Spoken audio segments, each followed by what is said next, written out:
क्या अभी भारत के ब्लड बैंक्स में जो ब्लड है वो सेफ है? भगवान ना करे कल को कोई एक्सीडेंट हो जाए और ब्लड चढ़ रहा है तो आप एक्सीडेंट से तो रिकवर कर गए, लेकिन आप HIV घर लेके आ गए। गारंटी है वो हाइजीनिक है? बिल्कुल कोई गारंटी नहीं है। एक खराब ब्लड के बैग ने मेरे जीवन की दिशा ही बदल दी। भारत के अस्पतालों में हर 2 सेकंड में ब्लड की जरूरत पड़ती है। ऐसे बहुत से मरीज हैं जो डेली बेसिस पे उन पे डिपेंडेंट हैं फॉर ब्लड। भारत का एक कंसोलिडेटेड ब्लड लॉ होना चाहिए। कॉलेज में एक बार मेरी फ्रेंड ब्लड डोनेट करना चाह रही थी और उसकी मदर ने उसको बोला कि इससे तुम्हारी फर्टिलिटी पे इम्पैक्ट होगा। अगर आप रेगुलरली ब्लड डोनेट करते हैं 88% आपका हार्ट अटैक का रिस्क कम हो जाता है। थैलेसीमिया एक जेनेटिक बीमारी है। उन दिनों जब मुझे थैलेसीमिया डायग्नोस हुआ था, यही बात सुनने मिलती थी मेरे पेरेंट्स को कि ये बच्चा तो शायद बचेगा नहीं। मुझे हमेशा लगा था कि मैं कुछ तो करूँगी बड़ा। क्या आपने अभी तक के अपने जीवन काल में कभी ब्लड डोनेशन किया है? हमें पूरा यकीन है कि ज्यादातर लोगों का जवाब ना में होगा, क्योंकि आंकड़े भी यही कहते हैं। भारत में लगभग 150 करोड़ की आबादी होने के बावजूद आंकड़े ये कहते हैं कि 1000 लोगों में 30 से भी कम लोग ब्लड डोनेट करते हैं।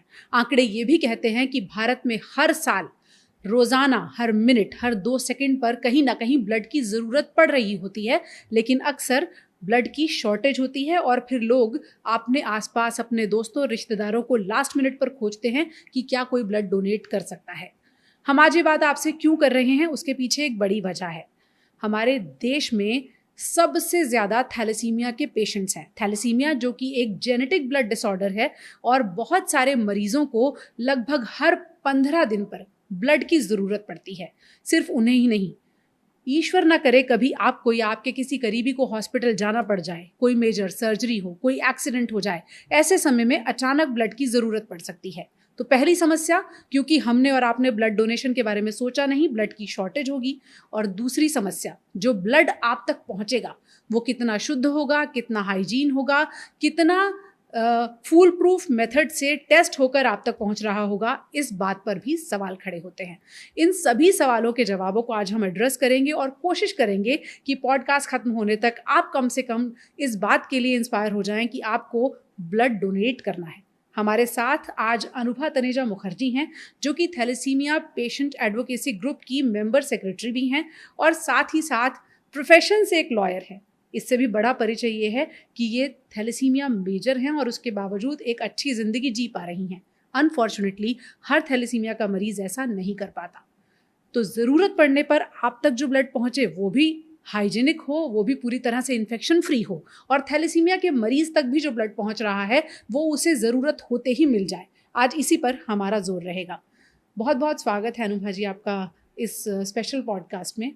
सबसे पहले तो जो मैंने आपका परिचय दिया कि आप खुद एक थैलेसीमिया मेजर हैं और किस तरह से आपने अपनी लड़ाई लड़ी, इससे पहले कि हम लोगों की लड़ाई पर जाएं उसके बारे में थोड़ा सा बताइए।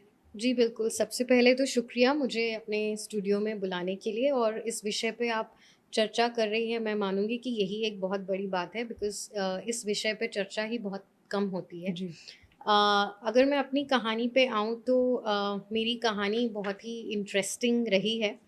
और उन दिनों जब मुझे थैलेसीमिया डायग्नोस हुआ था, अब इससे आपको उम्र का पता तो चल जाएगा, बट 1980 80 में मेरा जन्म हुआ और 81 में मेरा डायग्नोसिस हुआ। जब मैं करीबन 3 महीने की थी तो मैं पीली पड़ना शुरू हुई। ऐसा मेरे पेरेंट्स मुझे बताते थे कि निमोनिया हुआ और फिर मैं पीली पड़ना शुरू हुई। और शुरू में तो किसी को समझ भी नहीं आया कि क्या हो रहा है, सब टेस्ट्स नॉर्मल थे। और तब थैलेसीमिया के बारे में इवन डॉक्टर्स ने इंडिया में इतना सुना नहीं था। बिल्कुल।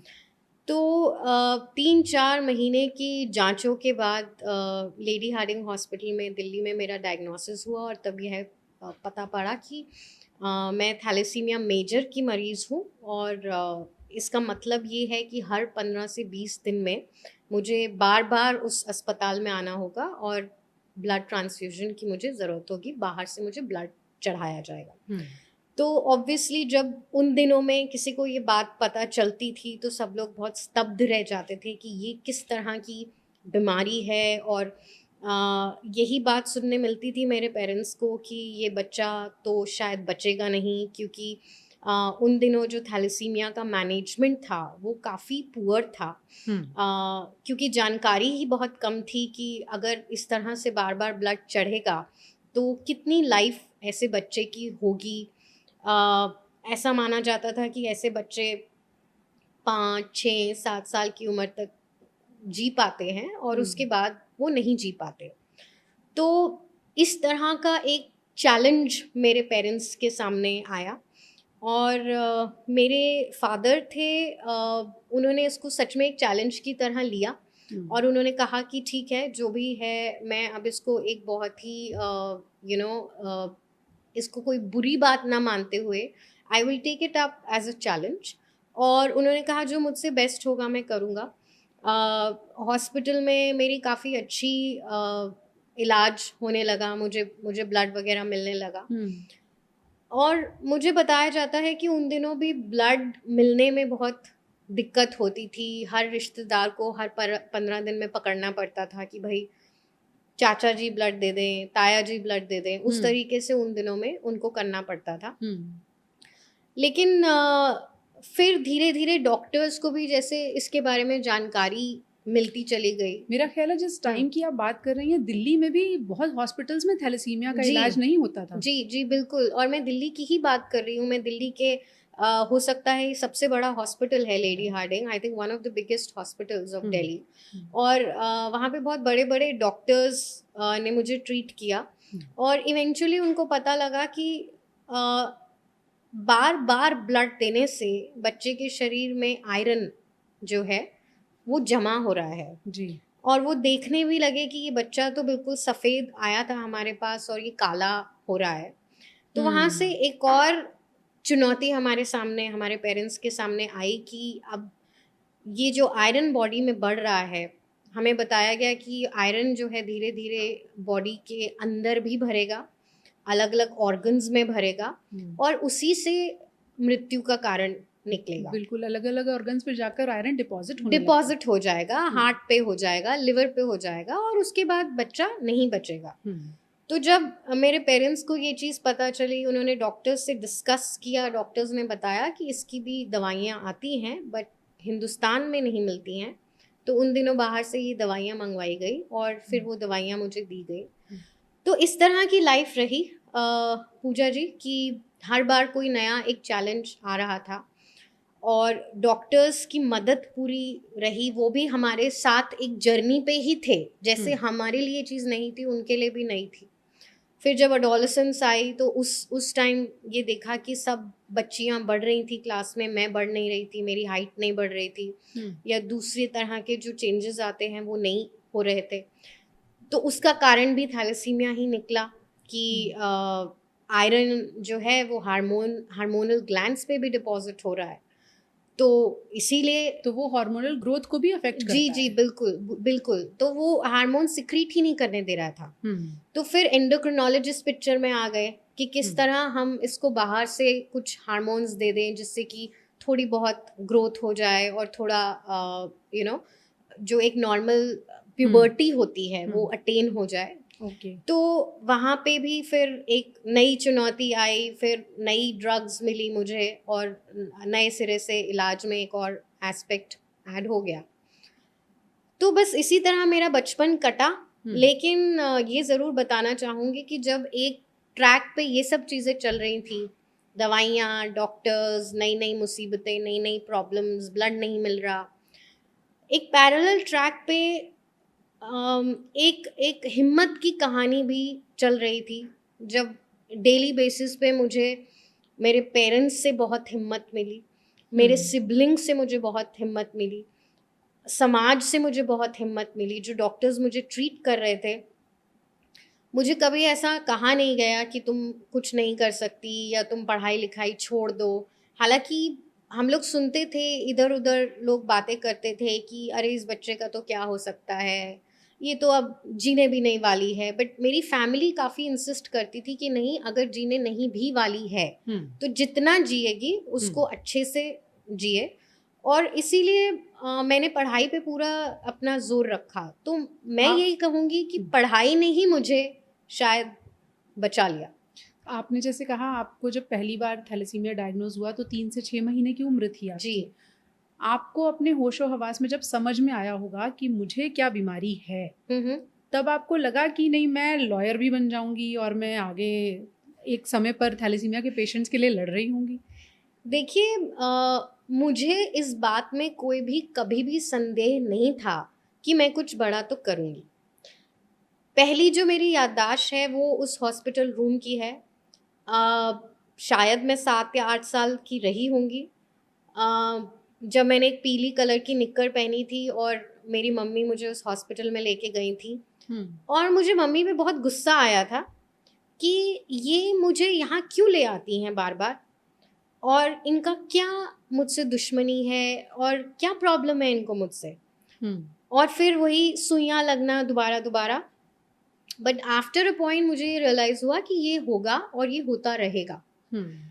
लेकिन साथ ही साथ जैसा कि मैंने आपको कहा, उन्होंने बहुत स्मार्टली, मेरी फैमिली ने एक ट्रैक शुरू कर दिया जब उन्होंने मुझे डिबेटिंग में इनकरेज किया, पढ़ाई के साथ साथ पढ़ाई पर जी। उन्होंने इतनी स्मार्टली मेरा पूरा फोकस उठा के उस बीमारी से पढ़ाई पे और एक्स्ट्रा करिकुलर एक्टिविटीज़ पे लगा दिया। अब जब मैंने डिबेटिंग शुरू की तो मुझे बहुत वाहवाही मिलने लगी, तालियां बजने लगी।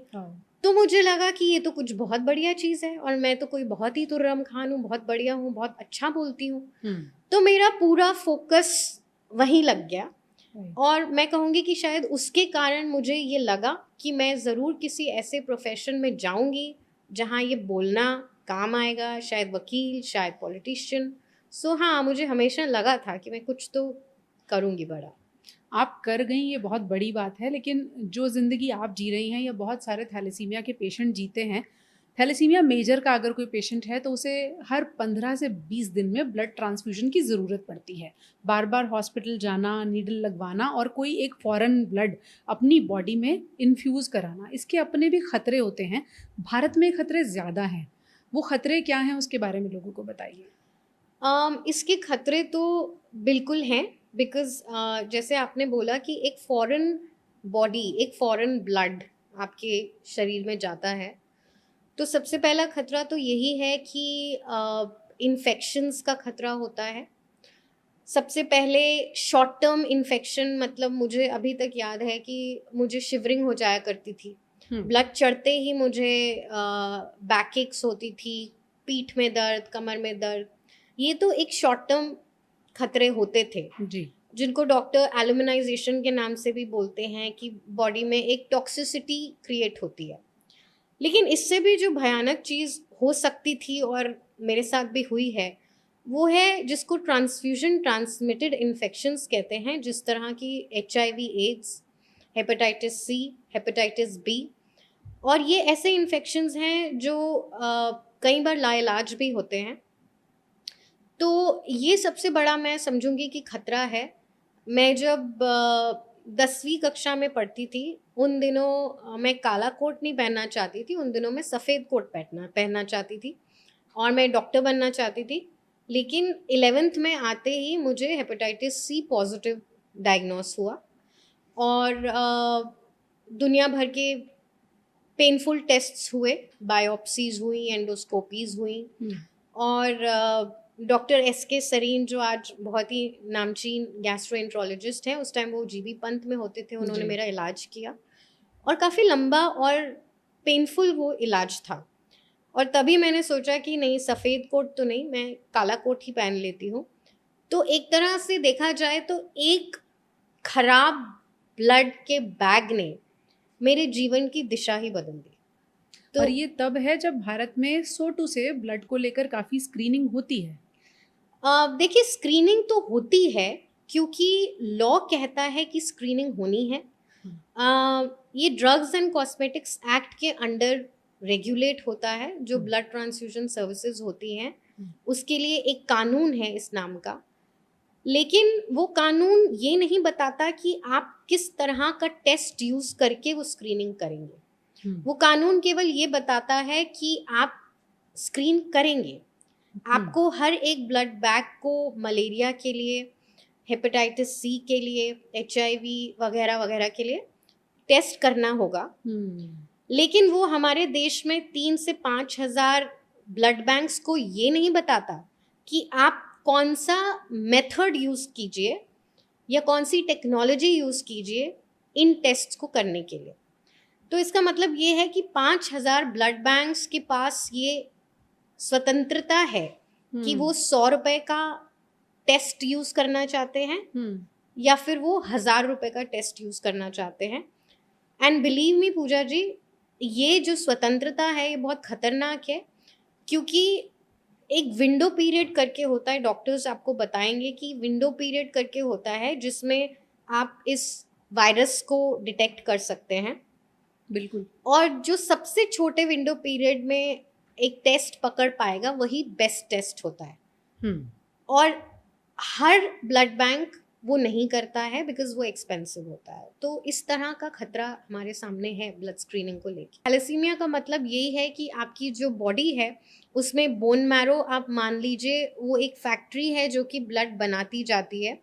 हमारे केस में वो ब्लड बनाती तो है, लेकिन वो ब्लड बनते ही जो रेड ब्लड सेल्स हैं वो बनते ही नष्ट हो जाते हैं। तो आप ये कह सकते हैं कि स्टिल बॉर्न बर्थ्स होते हैं। और इसीलिए बॉडी के पास अपना रक्त नहीं होता और उसको हर 15 से 20 दिन में बाहर से रक्त लेना पड़ता है। ये थैलेसीमिया है जी। अगर एक लड़की थैलेसीमिया माइनर हो, एक लड़का थैलेसीमिया माइनर हो, दोनों की शादी हो जाए तो उनसे होने वाले बच्चे के थैलेसीमिया मेजर पैदा होने की संभावना 25% होती है। और इसी तरह भारत में थैलेसीमिया का जो लोड है पेशेंट्स का वो बढ़ता है, क्योंकि थैलेसीमिया को लेकर भी कोई स्क्रीनिंग मैकेनिज्म अभी तक तो है नहीं। थैलेसीमिया को लेकर स्क्रीनिंग है, मैकेनिज्म मौजूद है, जैसे कि नैट है और ये स्क्रीनिंग भी है। और ये बहुत ही आम टेस्ट है जिसको कि हम CBC बोलते हैं, जिससे हीमोग्लोबिन का पता लगता है जी। और फिर इसमें अगर आपको कुछ 19-20 लगता है तो फिर कुछ सोफिस्टिकेटेड टेस्ट्स होते हैं, बट मैंडेटरी नहीं है। अगेन साइप्रस जैसे देशों में आप मैरिज रजिस्टर नहीं करा सकते हैं जब तक आप अपना थैलेसीमिया स्टेटस ना बतला दें। मुझे लगता है कुंडली मिलाने से ज्यादा जरूरी होता है कि आप आपस में थैलेसीमिया की स्क्रीनिंग जरूर करें। बिल्कुल। थैलेसीमिया स्क्रीनिंग पे आजकल सरकार का जोर बहुत है। जिस तरह सिकल सेल एरेडिकेशन बाय 2047 की बात कही जा रही है, उस तरह थैलेसीमिया प्रिवेंशन की भी बातें चल रही हैं, but they are just that, बातें। तो हम तो बस वेट कर रहे हैं कि अगर सरकार थैलेसीमिया प्रिवेंशन को भी एक नेशनल कैंपेन बनाए और मैंडेटरी करे, गायनेकोलॉजिस्ट्स भी अपनी तरफ से ना बताते हुए ये मैंडेटरी ही करे कि ये टेस्ट तो होना ही होना है। आज की डेट में आप और मैं एक गायनेकोलॉजिस्ट पे कम्प्लीटली डिपेंडेंट हैं कि अगर प्रेगनेंसी के दौरान वो बतलाती हैं कि आपको ये टेस्ट कराना है तो आप कराएंगे। वो भी जरूरी नहीं है, वो जरूरी नहीं है क्योंकि वो मैंडेटरी नहीं है। तो ये है प्रिवेंशन ऑफ थैलेसीमिया का कॉन्टेक्स्ट। तो हम आपको यही सलाह देंगे कि शादी से पहले थैलेसीमिया की स्क्रीनिंग जरूर कराएं।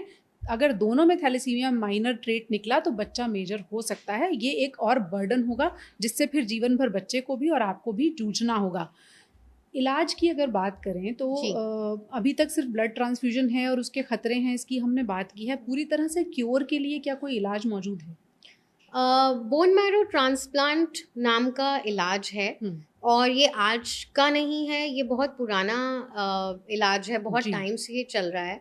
बट इसमें क्या होता है कि आपको, जैसे हर ट्रांसप्लांट में ज़रूरी होता है, आपको एक डोनर चाहिए जो अपनी बोन मैरो डोनेट करेगा।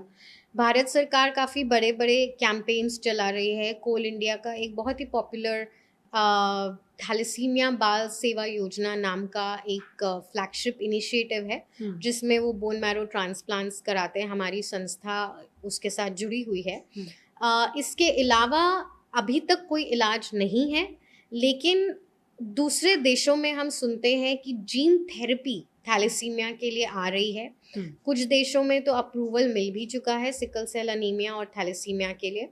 लेकिन ये जो जीन थेरेपी है, अगर मैं साधारण शब्दों में कहूँ कि क्योंकि ये जेनेटिक डिसऑर्डर है, तो ये थेरेपी आपके जीन को ही जाके एडिट कर देगी और जीन को ठीक कर देगी, ताकि आप एक नॉर्मल व्यक्ति की तरह आपकी बॉडी ब्लड प्रोड्यूस कर पाए। जी, इट्स लाइक कुछ चीज़ खराब थी, डिफेक्टेड थी, और उसको जाके इस थेरेपी ने ठीक कर दिया। लेकिन ये थेरेपी हम सुनते हैं कि 12 से 16 करोड़ की थेरेपी है, जो हिंदुस्तानी के लिए कराना तो बहुत मुश्किल है काम हिंदुस्तानी के लिए। तो इसलिए हम गवर्नमेंट से यही प्रे करते हैं कि हम अपने आप को फार्मेसी ऑफ द वर्ल्ड बोलते हैं, और दुनिया भर के हम यहाँ पे इनिशिएटिव्स चला रहे हैं, तो जीन थेरेपी भी हम इंडिजिनसली करें या फिर किसी फॉरेन कंपनी के साथ मिलके किसी तरह का एक्सेस प्रोग्राम करें। लेकिन अभी तो हमें इस तरह का कोई भी प्रोग्राम नज़र नहीं आता, बिकॉज मुझे ऐसे लगता है कि अभी तो हम थैलेसीमिया की मैनेजमेंट से ही इतना जूझ रहे हैं कि क्योर के ऊपर किसी का ध्यान नहीं है। इसके अलावा कुछ ऐसी थेरेपीज और ड्रग्स मार्केट में आ रही हैं जो ऐसा दावा करती हैं कि 2 ब्लड ट्रांसफ्यूजन्स के बीच का जो गैप है वो उसको बढ़ा देंगी। जी, मैं थेरेपीज का नाम तो नहीं लेना चाहूँगी, लेकिन मैं ये बताना चाहूँगी कि काफ़ी पेशेंट्स और काफ़ी अस्पतालों में पायलट प्रोग्राम्स हो रहे हैं इसी थेरेपी पे, और बहुत ही मिक्स्ड रिएक्शंस हैं। कुछ थैलेसीमिया पेशेंट्स को लगता है कि इंडिया के लिए ये बिल्कुल ठीक नहीं है, क्योंकि काफ़ी एक्सपेंसिव थेरेपी है और उससे ब्लड ट्रांसफ्यूजन 1-8 हफ्ते से डिले होता है। अच्छा, तो मेरे ख्याल से इंडिया जैसे कंट्री के लिए शायद ये इतनी कामयाब नहीं है जितनी हो सकता है कि जीन थेरेपी हो। हालांकि लाइफ स्पैन में अगर आप देखें, हर 15 दिन में जिस पेशेंट को ब्लड की ज़रूरत है, उसको अगर कोई दवा एक साइकिल भी स्किप करती है तो उम्र में तो उसका काफ़ी सारे साइकिल स्किप हो सकते हैं। लेकिन हर ट्रीटमेंट के अपने चैलेंजेस हैं। बोन मैरो ट्रांसप्लांट के अपने चैलेंजेस हैं। मैचिंग बोन मैरो मिलना भारत जैसे देश में, जहां मैरो डोनर रजिस्ट्री अभी बहुत नए स्टेज पर है, वो अपने आप में चैलेंजेस हैं। जीन थेरेपी अनुभव ने बताया कि इतनी महंगी है और अभी भारत तक पहुंची भी नहीं है। 12 से 16 करोड़ भारत में कितने लोग अफोर्ड कर पाएंगे, ये भी एक समस्या है। आसान समाधान ये है कि सरकार ब्लड की प्योरिटी को लेकर ऐसे लॉ लेकर आए कि ब्लड बैंक के लिए ये ज़रूरी हो कि वो कोई ना कोई ऐसा गोल्ड स्टैंडर्ड अपनाएं कि आपने जो ब्लड डोनेट किया है उसकी स्क्रीनिंग साइंटिफिक तरीके से हो और वो सब जगह मान्य हो। उसके बाद ब्लड में अगर इम्प्योरिटी निकलती है, उस ब्लड से किसी को इन्फेक्शन होता है, तो ब्लड बैंक को भी कटघरे में खड़ा किया जा सके। इस तरह के मैकेनिज्म होने चाहिए। लेकिन यहाँ पर अभी हम जिस बात से जूझ रहे हैं वो ये है कि भारत में ब्लड की अभी भी कमी है। 18 से ज़्यादा अगर आपकी उम्र है, 45 से ज़्यादा अगर आपका वज़न है, 60 साल की उम्र तक के आप हैं और मोटे तौर पर आपने एक रात पहले शराब नहीं पी है, तो आप जाकर 48 से 72 घंटे के बाद ब्लड डोनेट कर सकते हैं। आपको कोई बीमारी नहीं है जो कि डॉक्टर आपको बता देंगे, तो आप ब्लड डोनेट कर सकते हैं। यानी कि भारत में आबादी जितनी है उसका एक बहुत बड़ा हिस्सा ब्लड डोनेट करने के लिए एलिजिबल है। तो आज ही जाएं और ब्लड डोनेट करें। और तब तक सरकारों को भी इस बारे में सोचना चाहिए कि थैलेसीमिया समेत, सिकल सेल अनीमिया समेत ऐसे बहुत सारे ब्लड डिसऑर्डर्स हैं जिससे भारत के मरीज जूझ रहे हैं, और उन तक, आप तक, हम तक इन्फेक्शन लेस ब्लड पहुंचाना, प्योर ब्लड पहुंचाना भी सरकार की ही जिम्मेदारी है। आप चलते चलते कुछ सलाह देना चाहेंगी बहुत सारे लोग जो आपको सुन रहे होंगे? मैं तो यही सलाह दे सकती हूँ कि सबसे पहले तो थैलेसीमिया प्रिवेंशन पे हमें ध्यान देना चाहिए, कि हम ये कोशिश करें कि इस तरह की बीमारियाँ जो कि कम्प्लीटली प्रिवेंटेबल है वो हो ही ना। तो सबसे पहले तो मैं यही बोलना चाहूँगी कि प्रेगनेंसी के दौरान औरतों को ख्याल रखना चाहिए, फैमिलीज़ को ये ख्याल रखना चाहिए कि थैलेसीमिया स्क्रीनिंग ज़रूर कराएं, और उसके बाद जो भी वो डिसीजन ले वो एक इन्फॉर्म डिसीजन होगा। एटलीस्ट वो आपकी चॉइस होगी, ना कि आपके ऊपर थोपा गया कोई डिसीजन।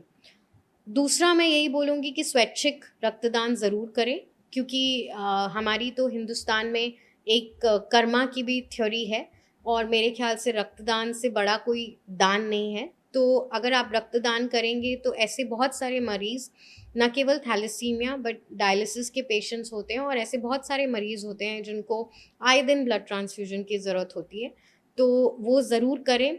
और न केवल करें, आप वॉलंटरी ब्लड डोनेशन कैंप्स, अगर आप कॉरपोरेट हैं तो ज़्यादा से ज़्यादा voluntary blood donation camps organise कर सकते हैं। ये एक बहुत अच्छा तरीका है समाज की सेवा करने का।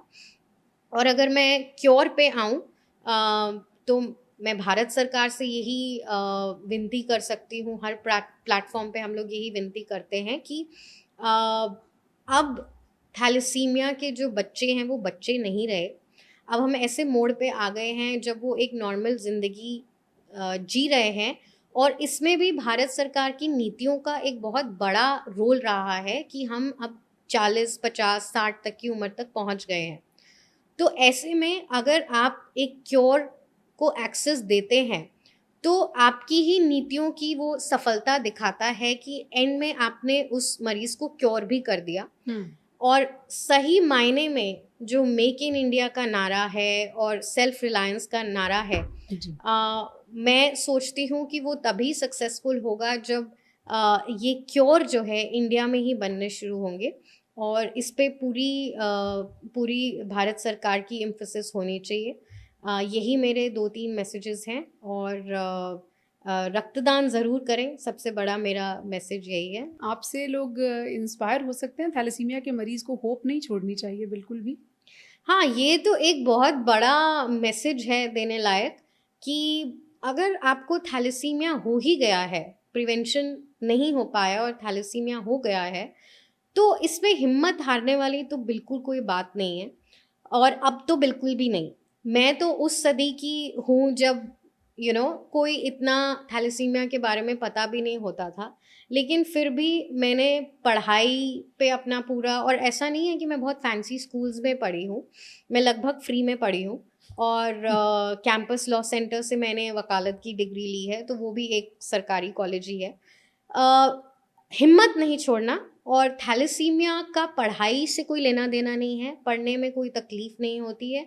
और अगर थैलेसीमिया को ढंग से मैनेज करें, ठीक डाइट ले, ठीक टाइम पे आप ब्लड चढ़ाते रहें, डॉक्टर्स की मानते रहें सलाह, तो आप एब्सोल्युटली नॉर्मल ज़िंदगी जी सकते हैं, शादी भी कर सकते हैं, आपके बच्चे भी हो सकते हैं।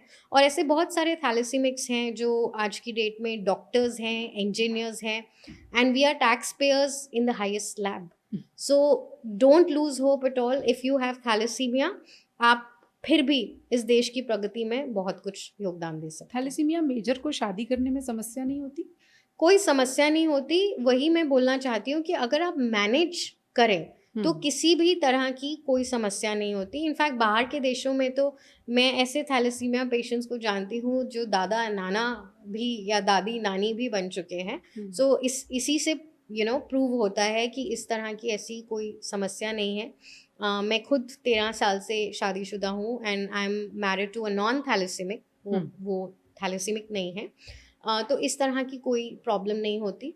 ऑफ कोर्स एक डेली फंक्शनिंग में आपको कभी कभी थोड़ी सी कमज़ोरी महसूस हो सकती है, या जब आपका ब्लड ट्रांसफ्यूजन का समय नज़दीक आ रहा होता है तो आपको थोड़ी बहुत चिड़चिड़ाहट या कमज़ोरी हो सकती है।